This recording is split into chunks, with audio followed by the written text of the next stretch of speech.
name is Nikki Bacas, and I'm an artist. I like to paint with acrylic, and I also really like to use colored pencils a lot with a little bit of ink.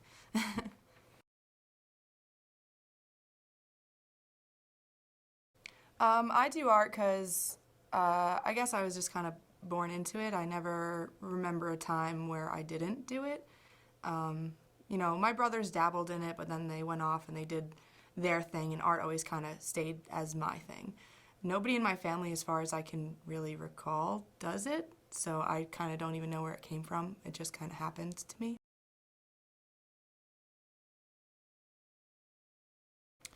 I think the role of an artist in society is super duper important. I mean, everyday things that we deal with starts in an artist's mind. Everything, from the color of your shirt and my shirt, that's an artist's vision first. And the streets that we walk on, that's an artist's vision. The things that we do, the movies, the TV, everything shapes. It all starts with art, and I think that's really important. And I think it really goes overlooked a lot how much an artist really does for everybody. I went to art high school for 2 years, but I dropped out because I didn't really like it. And then I was trained by an artist who worked, she was a tattoo artist and I apprenticed underneath her. I apprenticed in 2 shops as a tattoo artist, but my second apprenticeship was under an artist who was, I believe she was classically trained at SVA, I think it was. So I have a little bit of a background. I've been, taught classically and stuff like that, but I don't like it. I don't like being told what to do.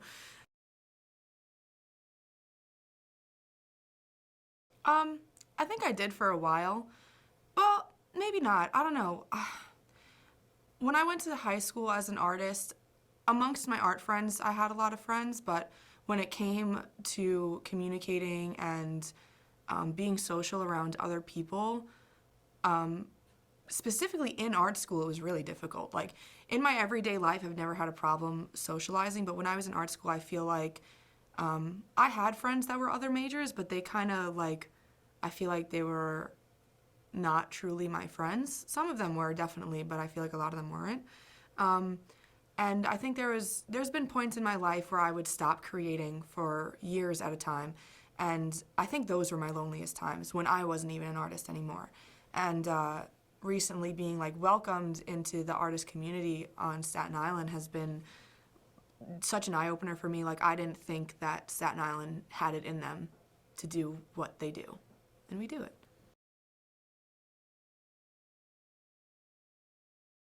Um, I want them to feel whatever they want to feel. I create artwork out of what I feel. I create artwork out of what I hear, and when people look at my art, I want them to see everything. I paint a lot of space, and I draw a lot of color, and sometimes it makes sense and sometimes it doesn't. And I think what I really want people to experience is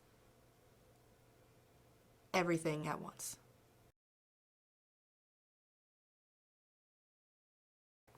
Art is this is a very personal question for me, because part of the reason I dropped out of art school, aside from just not being told what to do, when it came time to pick my focus when I was in school, we had a huge, I think it was $1 million budget cut to our school, and they took it almost all out on the art majors. And I compared my available curriculum at an art high school to my local high school, and they were virtually exactly the same. And to travel 2 hours to art school to get the same kind of art focus as I could get in my local high school was really upsetting, and it caused me to leave. I think it's super important to fund the arts, because if you don't, then you have people like me who, after that, I stopped doing art for 2 years because I felt like, oh, well, they don't care about the artist, so why should I even do this anymore?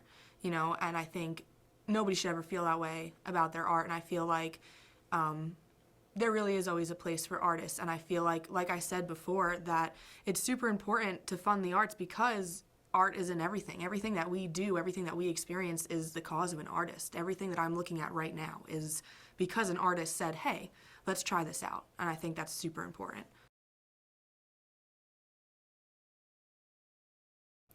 I've never personally been inspired by many other artists. I mean, I look at other people's art and I'm like, wow, that's beautiful, and like, I wish I could do something like that, but it never has directly inspired my art. My art is very inspired from the experiences that I've gone through as a person. You know, every time I experience some sort of hardship or major change in my life, my art style changes a little bit. And what I'm known for mostly now is my space style and landscapes, and, you know, my very vibrant colored pencils. And those both came after overcoming a severe mental illness. And so my art has always been very inspired by myself and the things that I've gone through. I've never, you know, looked at somebody else's art and was like, let me do it like that. It was always kind of like, this is what I feel. When I started painting space, like, I just kind of winged it one day. I didn't know what I was doing, and it became something that I love to do. It's very fluid for me, and it's very emotional when I paint.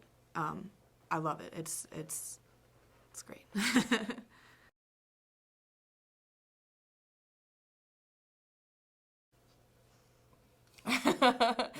A fun fact? Can I have an example? What? I don't know. I dyed my hair green. So I looked like a tree.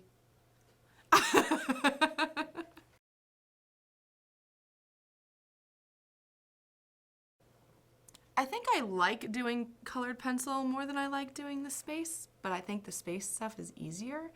Like, when I do the colored pencil stuff, I literally use every color in my arsenal. Like, it's so much fun, and like, it's so vibrant, and it's, I try to make it really like vibrant, but also really like sharp and high contrast. That's when I introduce like the black marker to it. I think it's really like visually appealing, like, to look at the colored pencil stuff. But I really like to do the space stuff because it's like, that's kind of where my art, I think, really started to flourish. Like, the space stuff came first, and it was like, it was a lot of emotion for me. So when I listen to music when I do it, and the music really dictates what happens on the canvas, and I think that's really cool too. It's really a tie kind of between the two of them.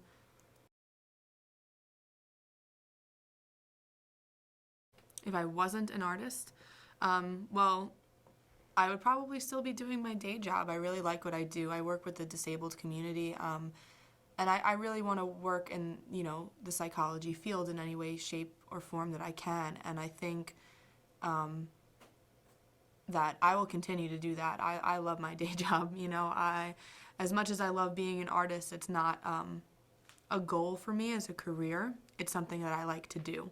And it's something that makes me happy, and it makes other people happy too. And making other people happy makes me happy, and that's why I want to work in psychology, is because, you know, both my art and, you know, my passion for psychology and helping the individual both go back to making people happy. And that's all I want to do with my life, is just make people happy.